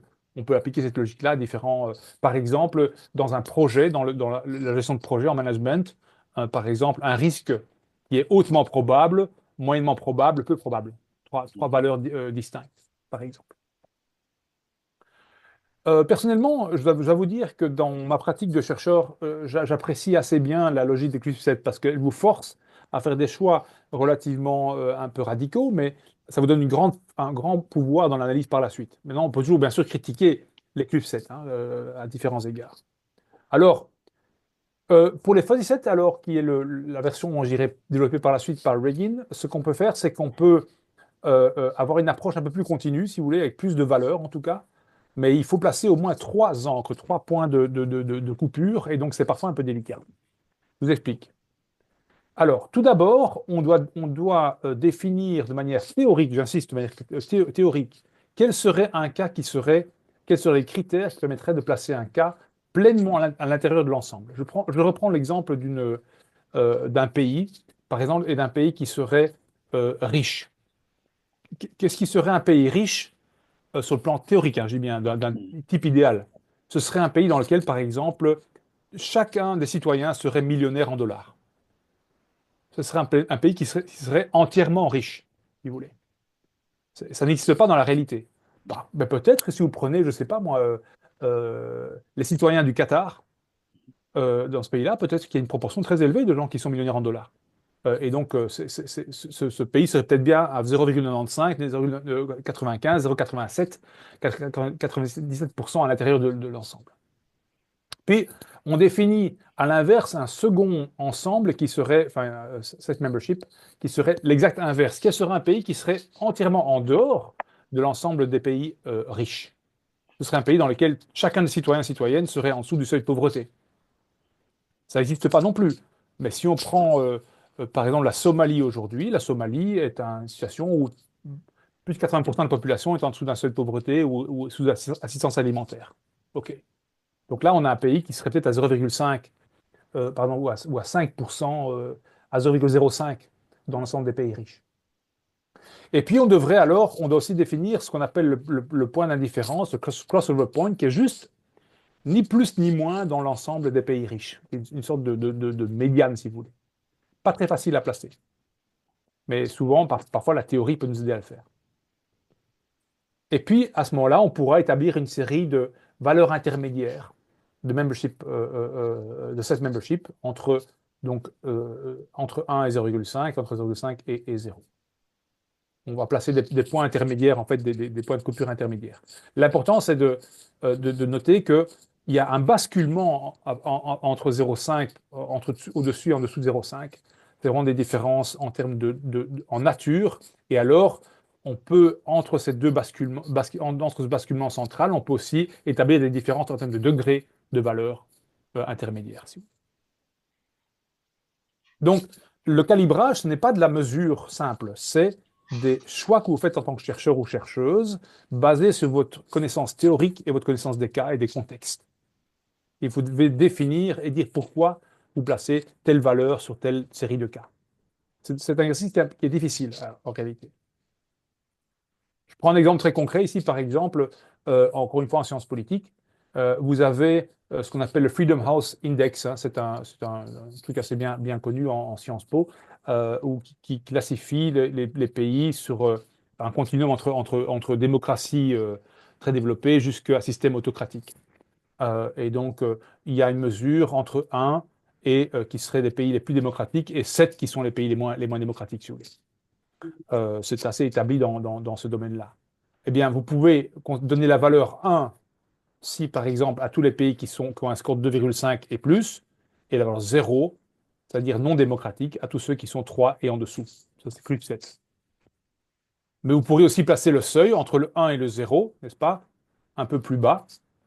Vous pourrez dire des pays qui sont partiellement démocratiques sont quand même encore démocratiques. Par exemple, on pourrait dire aujourd'hui un pays comme la Hongrie en Europe, hein, ou la Turquie, un pays voisin, est partiellement démocratique. Il y a une série de procédures qui sont garanties. Et ça reste encore dans la valeur 1 du plus 7. Puis vous pouvez avoir un premier fuzzy set, où vous pouvez vous dire, par exemple, je considère que tout pays qui est au moins 2,5, il est pleinement à l'intérieur. Vous placez le crossover point quelque part en une sorte de médiane à 4, et puis fully out 5,5, parce qu'on n'observe pas vraiment il y a déjà un pays qui a très très peu de liberté publique. Il est déjà, par rapport à la théorie, n'est-ce pas, déjà non démocratique. Donc on pourrait imaginer toute une série je dirais, de valeurs intermédiaires. On pourrait avoir une variante plus fine. L'important, c'est que on va créer des sortes de catégories, et donc on va quitter une logique de mesure linéaire, si vous voulez. De toutes petites variations deviennent moins pertinentes dans ce genre de logique de classification-là. Voilà. Donc c'est ça que c'est un peu différent de la mesure fine. All right. OK, on pourrait donner encore d'autres exemples. Mais l'important, c'est que donc chacun des ensembles et les seuils sont définis de manière, si possible, qualitative. OK. Alors, ça c'est un peu plus technique. On peut calibrer les données de manière directe ou indirecte. Donc, la méthode directe, en fait, c'est une méthode qui vous permet d'avoir, je dirais, des valeurs intermédiaires relativement fines. Et puis, il y a la méthode indirecte vous permet alors d'utiliser alors je dirais, voilà, ça j'ai déjà fait ici. Et les méthodes indirectes de fuzzy set, c'est des méthodes dans lesquelles quelque part, on place les cas les cas dans des catégories entre 3 et 6 catégories bien spécifiques en termes de fuzzy set membership. Dans la méthode directe, vous pourriez avoir, par exemple, un membership de 0,92 ou 0,13, des valeurs très précises, quoi. Ça, c'est un choix qu'on peut faire, mais il y a plein de lectures là-dessus. Ce n'est pas une difficulté. Il faut choisir la méthode qui vous convient. Donc, très important, c'est qu'il faut nourrir votre opération de calibrage par votre connaissance du domaine, des cas, de la théorie hein, et donc, il faut consulter des experts. Si vous êtes un peu loin du sujet, il faut consulter des gens de terrain, il faut demander à d'autres collègues. Il ne faut vraiment pas faire ça de manière, je dirais, mécanique. OK. Ça, c'est l'idée générale. Je ne vais pas être un peu trop long. Euh, oui, et donc, il faut toujours se poser. Je prends ici l'exemple un petit peu c'était issu d'un ouvrage intéressant de Gerrit Verwey et des collègues néerlandais qui ont essayé de réfléchir, d'expliquer ça avec une métaphore. Qui est imaginons par exemple, mais c'est typiquement pédagogique ici, hein, imaginons qu'on mesure un phénomène physique, comme la température de l'eau. L'eau peut être mesurée entre, comme vous le savez, entre 0 degré et 100 degrés. Ça, c'est l'échelle linéaire classique, n'est-ce pas? Maintenant, pour nous, êtres humains, comment est-ce qu'on peut conceptualiser ça, hein, en termes de valeurs qualitativement différentes? On pourra dire, comme notre température corporelle est de 38 degrés plus ou moins, on pourra dire comme être humain, n'est-ce pas? On pourra dire que, par exemple, lorsque l'eau est entre 15 et 40 degrés, elle est tiède. Lorsqu'elle est à moins de 15 degrés, elle est froide. Et puis, quand elle gèle, ben, c'est autre chose, c'est de la glace. Et puis, elle devient chaude entre 40 et 50 degrés, et puis elle devient brûlante entre 50 et 100 degrés. Notez que ces questions-là pourraient être tout à fait culturellement différentes, hein. Si vous baignez dans de l'eau, un Européen du Nord pourra vous dire que l'eau est bonne à 25 degrés, n'est-ce pas, pour aller se baigner, et pas quelqu'un d'Afrique subsaharienne. Mais je dis ça sérieusement. Donc certaines des choses comme ça, même des choses physiques, pourraient être perçues de manière différente. Ou vous prenez un autre exemple qui serait la taille d'un individu. Est-ce que je suis grand ou petit? Ou la couleur de la peau, etc., etc. À partir de quand je considère qu'une personne a la peau foncée ou pas foncée, etc., etc. Donc tout ça pour dire que ce sont des catégories qu'il faut interroger, quoi. Des théories qui sont des catégories qui sont informées par votre connaissance du contexte. Et voilà, voilà. Et donc, vous pourriez, par exemple, ici, contextualiser un ensemble flou, par exemple, où on considérait que le crossover point, le point de 0,5, c'est 40 degrés. Et puis, par exemple, parmi les valeurs plus froides que chaudes, on aurait entre 15 et 40 degrés, ce serait 0,4. Entre 0 et 15 degrés, 0,2 de cette membership. Et puis, entre 40 et 50 degrés, 0,6. Et puis, entre 50 degrés et 100 degrés, 0,8. C'est une manière très rigoureuse de transformer une échelle linéaire en une fuzzy set membership scale. Voilà, et vous pouvez penser à plein d'autres exemples dans votre domaine, évidemment. All right. Je vous cite ici quelques références, vous pourrez les avoir dans les slides, dans les PDF, dans différents domaines, de personnes qui ont démontré ça dans leur branche respective.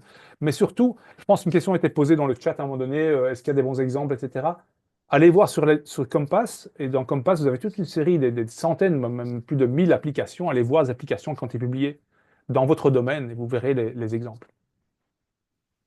Dernier exemple de calibration, de calibrage plutôt qualitatif, ici maintenant.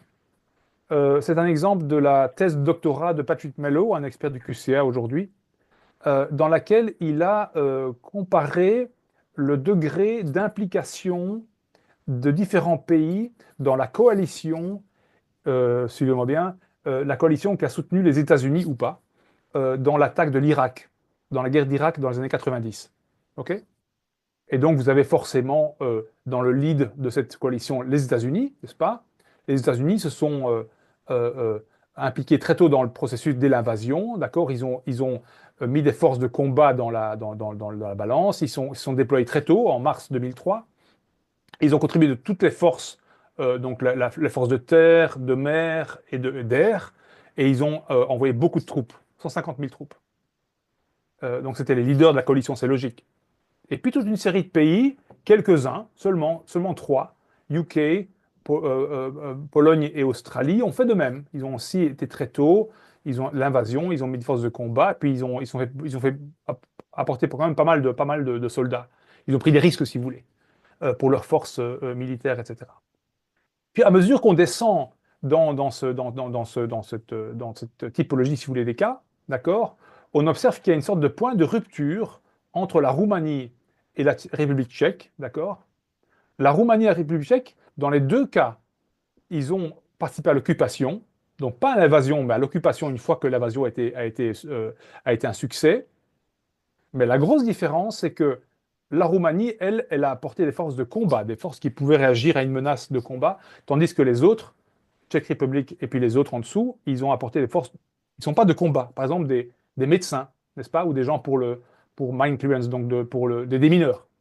C'est pas la même chose. C'est un chercheur dans les sciences, dans les relations internationales et études de conflit. C'est pas la même chose. Dans cette discipline-là, là, c'est un seuil, force de combat versus force de défense. Si vous voulez, c'est pas la même chose. Et donc, ça lui permet de faire un threshold, donc un seuil intermédiaire, la valeur 0,5 dans son fuzzy set, c'est exactement là. Le combat involvement versus non-combat involvement. Donc, il y a là toute une série de critères, 5-6 critères qui sont pris en charge en compte, dont certains sont plutôt qualitatifs, d'autres quantitatifs, qui lui permettent de créer je dirais ça, c'est sa variable outcome. Hein. Sa variable outcome, c'est sa question de recherche dans sa thèse, c'est pourquoi certains pays vont aller dans le combat involvement et d'autres pas en combat, vont pas soutenir en termes de force de combat. Et puis alors là, il y a toute une théorie derrière pour expliquer ceci. Voilà, voilà. OK. J'ai tenu à faire ce détour un peu long par le calibrage parce que c'est sans doute l'opération la plus délicate dans QCA. Le reste est souvent, on peut trouver des solutions techniques assez aisées. Et puis, en amont, il y a toute une série d'opérations classiques, hein, comme la sélection des cas, comme la collecte des données, enfin, toutes des questions que vous connaissez bien comme chercheurs et chercheuses. Là, ce n'est pas spécifique à QCA, si vous voulez. Mais là, c'est vraiment une opération dans QCA qui est délicate et sur laquelle vous pouvez être critiqué comme chercheur ou chercheuse lorsque vous cherchez à publier vos travaux. Et à vrai dire, je vais être honnête, il n'y a pas une et une seule meilleure façon de calibrer. Vous devez démontrer que vous avez une approche pragmatique et adéquate pour votre projet de recherche. OK. All right. Donc, en tout cas, dans la préparation de données, plus généralement, ce qui est très important, c'est d'opérer de manière systématique, donc stepwise, pas à pas. Il faut bien sûr être transparent dans le traitement des données, dans la transformation de données brutes jusqu'à données QCA compatibles. Et il faut bien sûr, mais ça c'est des bonnes pratiques générales, toujours garder vos fichiers intermédiaires, évidemment.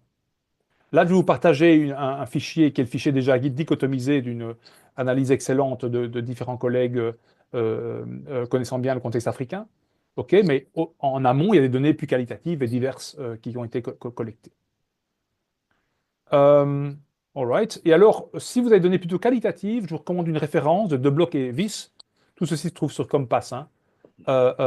Et vous avez, je n'ai pas le temps de le faire maintenant, vous êtes dans le transparent. Il y a toute une série de protocoles qui sont proposés pour transformer des données non numériques, donc dites qualitatives, si vous voulez, en des données QCA compatibles dans un tableau de données. Mais donc, je vous recommande d'aller voir ça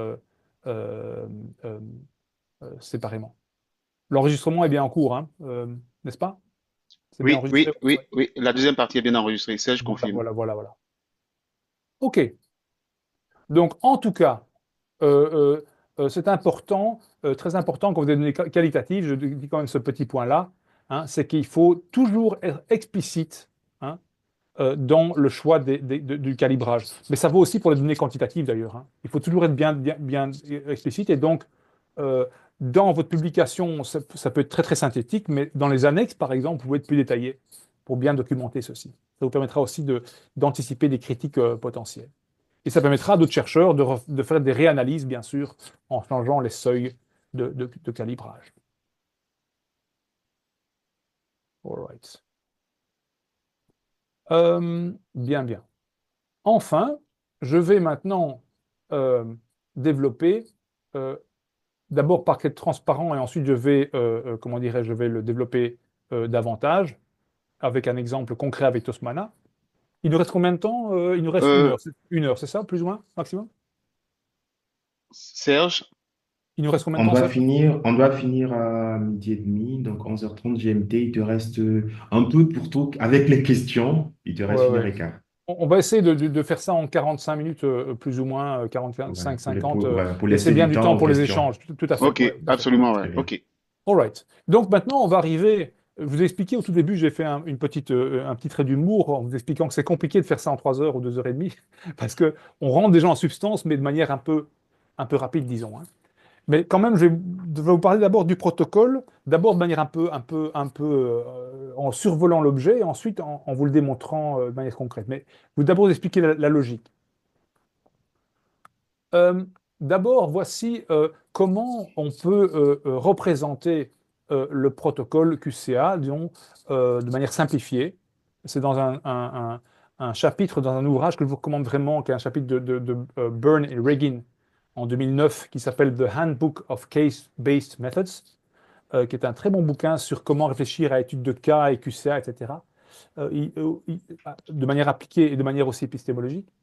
Et dans cet ouvrage, moi-même et ma collègue Boyan Lobé, on a synthétisé, on a résumé le protocole QCA en 15 étapes techniques précises, et on essaie de démontrer qu'à chaque étape, il faut un dialogue avec les cas et avec la théorie.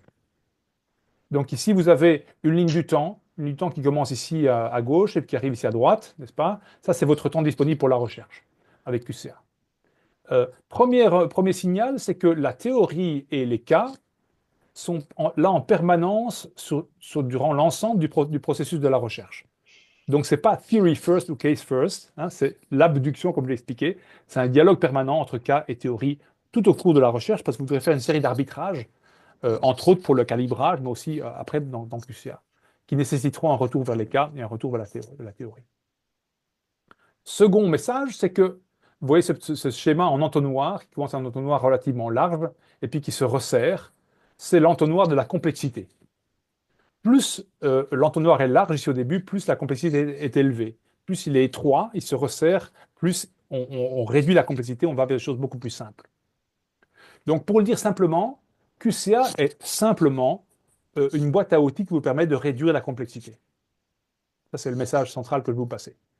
Mais avant de rentrer dans QCA lui-même, donc la partie avec le logiciel, il y a une partie en amont qu'on pourrait appeler la partie pré-QCA, dans laquelle vous partez d'une série de cas complexes. Je vais prendre ici comme exemple hein, l'usage le plus classique du QCA, donc on part de entre 15, 20 et 40, 60 cas, d'accord, complexes, qu'on va décrire. On a une série de données diverses sur ces cas, d'accord. Décrire ces différents cas, ça veut dire on part avec des descriptions complexes, des mini-monographies de cas, si vous voulez, dans cet exemple-là.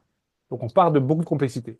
Et puis, parce qu'on utilise des théories, parce qu'on va réduire le focus et qu'on va regarder un résultat bien spécifique et des conditions bien spécifiques, on va comment dirais-je, sélectionner l'information, la filtrer et ne conserver que certaines propriétés des cas. Donc on réduit déjà un peu la complexité. Et on va créer ce qu'on appelle un modèle avec des conditions et un résultat. Et on va commencer à remplir une table de données. Et une table de données, c'est toujours beaucoup plus simple que des cas complexes. Donc une matrice, si vous voulez, de données. D'abord des données brutes et ensuite des données qu'on va graduellement soit dichotomiser ou fusifier pour faire des fuzzy sets, d'accord? Et donc déjà, on va déjà réduire la complexité encore davantage en créant ces codes numériques. Bien. Et là, alors, une fois qu'on a les données qui ont été soit dichotomisées, soit fusifiées pour les fuzzy sets, on va pouvoir utiliser le logiciel de QCA, comme je vais vous le démontrer. Et le logiciel QCA, ce que Charles Regin appelle le moment analytique, va simplement vous permettre, de manière automatisée, si vous voulez, avec le logiciel, de réduire encore la complexité pour aller vers la production, l'identification de ce qu'on appelle les solutions de QCA, qui sont des expressions logiques très, très, très petites, assez courtes, si vous voulez, parcimonieuses, dites techniquement. Mais attention, au terme de QCA, vous avez uniquement seulement une formule. Cette formule, ou la solution de QCA, il faut l'interpréter. Il faut retourner vers les cas pour expliquer ce que ça veut dire concrètement dans des cas bien, bien concrets. Et donc, on retourne à plus de complexité. Il faut retourner vers les cas et les interroger sur base de ces solutions QCA. Voilà un peu l'idée générale. Bon, je vous passe le détail, mais donc si vous regardez ce chapitre-là et aussi d'autres manuels sur QCA, vous verrez qu'il y a toute une série d'opérations, c'est un peu plus complexe, mais le flux de la recherche est relativement évident. Voilà. OK. Et donc maintenant, je vais vous passer, je vais essayer de vous faire une brève démonstration sur base d'un sujet qui vous est plus proche que moi, d'un article qui m'a été suggéré par mon collègue Conan, ici présent, donc une publication assez récente sur base de travaux qui ont été faits quelques années plus tôt, hein, euh, sur la, et je parle sous le contrôle de Conan, sur la capacité qu'ont des firmes dans un contexte bien spécifique qui est celui du Ghana et dans un domaine bien spécifique qui est celui de la construction, qu'ont des firmes soit locales, soit qui sont des propriétés d'autres pays, par exemple des entreprises chinoises basées au Ghana, qui ont la capacité d'opérer de manière successful, je dirais, le transfert de technologie, dans le cadre de coopération avec d'autres firmes, et en particulier des firmes qui sont hors Ghana. OK, donc c'est un sujet classique dans ce domaine-là de management. Et je voudrais commencer par dire que, avant de parler du QCA, de montrer les données, c'est que c'est une bonne application que je vous recommande à lire. Pourquoi? Parce qu'elle est bien construite. En particulier, il y a toute une série, si vous allez voir attendez, je vais trouver ça ici quelque part, oui, pages 6 et 7 l'article, vous verrez qu'il y a toute une démarche qualitative qui précède la QCA.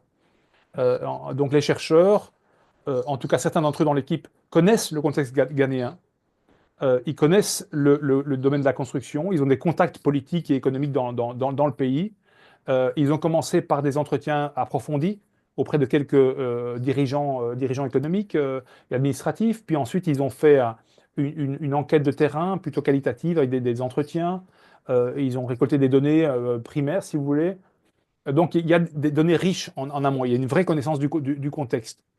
Et ils ont été capables aussi, même après la QCA, de retourner vers une étude de cas plus qualitative, c'est-à-dire en disant, tiens, il y a tel cas singulier qui est intéressant à analyser après QCA.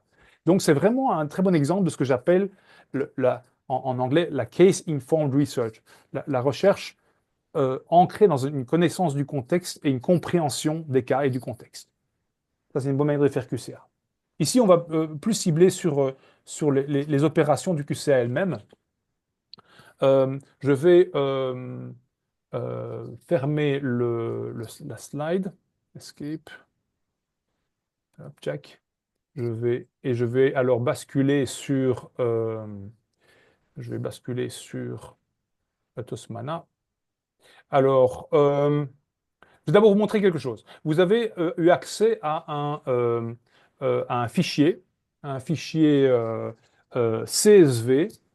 Alors, qu'est-ce que c'est qu'un fichier CSV? C'est un fichier qui est un fichier Excel qui a été simplifié, si vous voulez, dont le formatage a été retiré et qui est avec un séparateur point-virgule ou virgule, hein, qui ne conserve que les valeurs, si vous voulez. Et ici, je vous montre la version qui n'est pas la version CSV, mais qui est la version Excel, enfin Excel classique, parce que j'ai mis quelques couleurs dedans. Donc, si vous avez le fichier sous la main, vous pouvez prendre note de quelques éléments pour pouvoir refaire les analyses par vous-même par la suite. Je vais commencer par... attendez, parce que j'ai un problème d'affichage avec ceci. Oups, je vais vous montrer ceci. Voilà. Je vais commencer par la colonne de tout à fait à gauche. J'ai mis un peu j'ai mis des codes de couleurs. Donc, première colonne dans cet tas de données, c'est une étude pardon, comparative de 30 cas.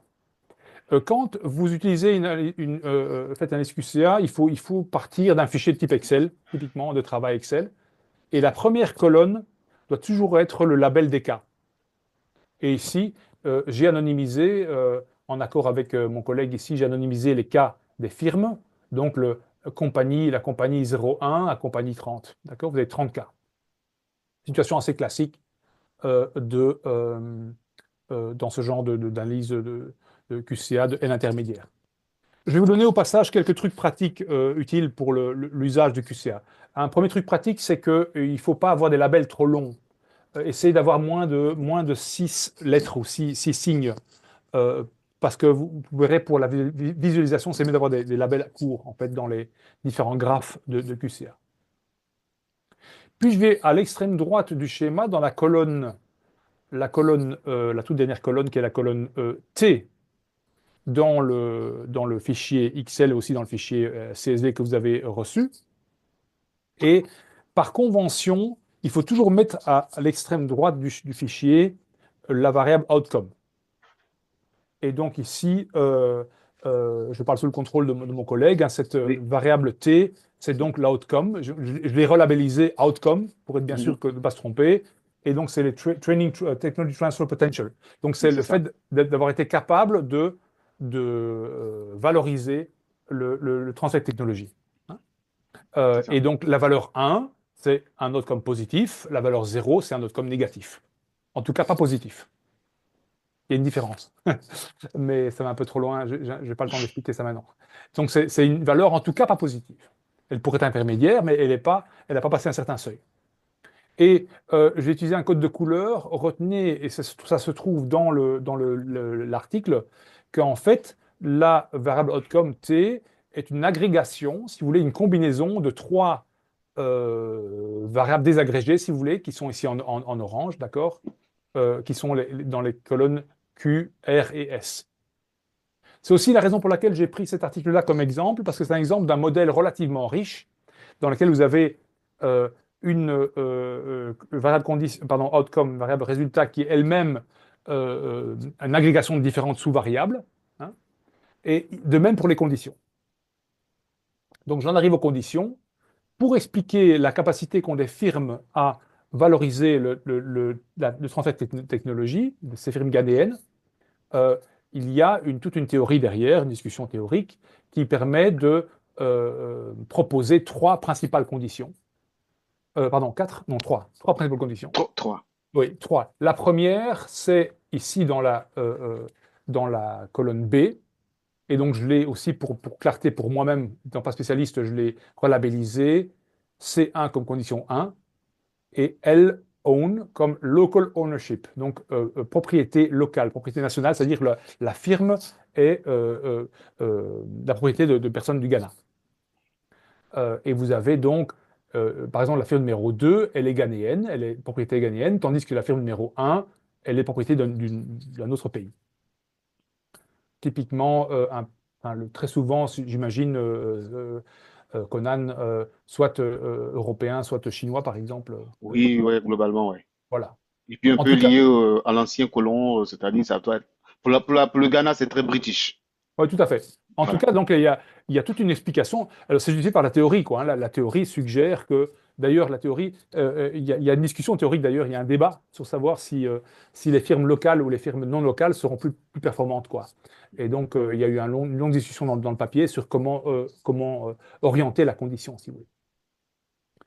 Euh, et donc, ici, l'hypothèse qui est posée, c'est que les auteurs suggèrent s'attendent à ce que, peut-être, on verra bien si c'est prouvé, que la valeur 1, c'est-à-dire le fait d'être locally owned, d'avoir une propriété ghanéenne, sera favorable, pour être favorable au transfert de technologie, donc à l'outcome 1 aussi, favorable.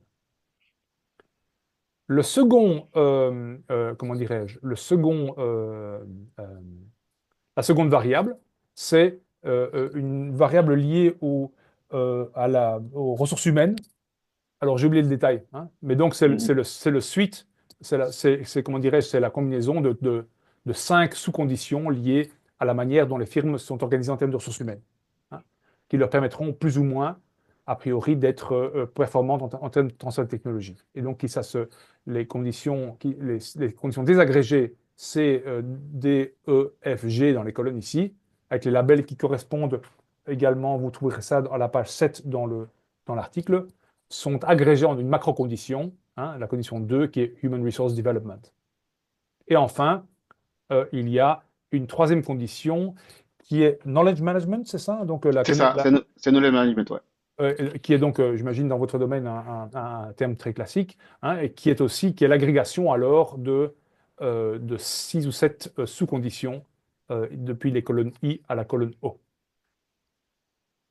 Donc, pour résumer, les conditions 1, 2 et 3, les trois macro-conditions sont supposées enfin en tout cas c'est l'idée, vont être testées pour voir si en combinaison, j'insiste, en combinaison, elles vont produire soit un résultat favorable, soit un résultat défavorable au travers de ces différentes firmes au Ghana.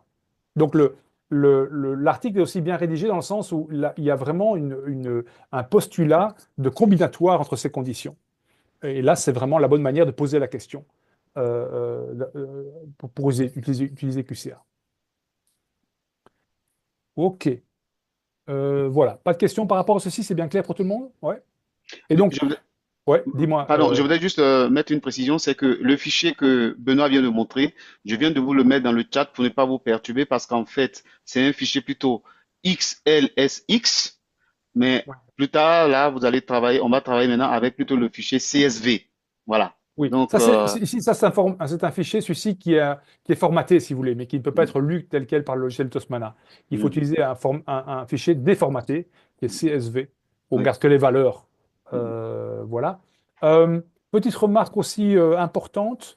euh, Comme QCA est une méthodologie qui est sensible au cas, c'est une méthodologie qui a des grandes difficultés à gérer les données manquantes. Donc, la bonne pratique, c'est qu'il faut que chacune des cases soit remplie. Vous pourriez potentiellement avoir quelques cases qui sont manquantes, mais jamais un blanc. Il faudrait alors insérer la valeur moins, comme le signe moins. Mais attention, attention, si vous faites ceci, le logiciel va considérer que c'est pas une valeur intermédiaire, c'est une valeur qui pourrait être 1 ou 0. Ça s'appelle une valeur don't care en anglais.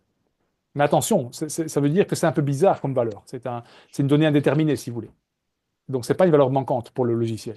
Donc, je vous recommande que la chose suivante, si vous faites une analyse comparative avec QCA,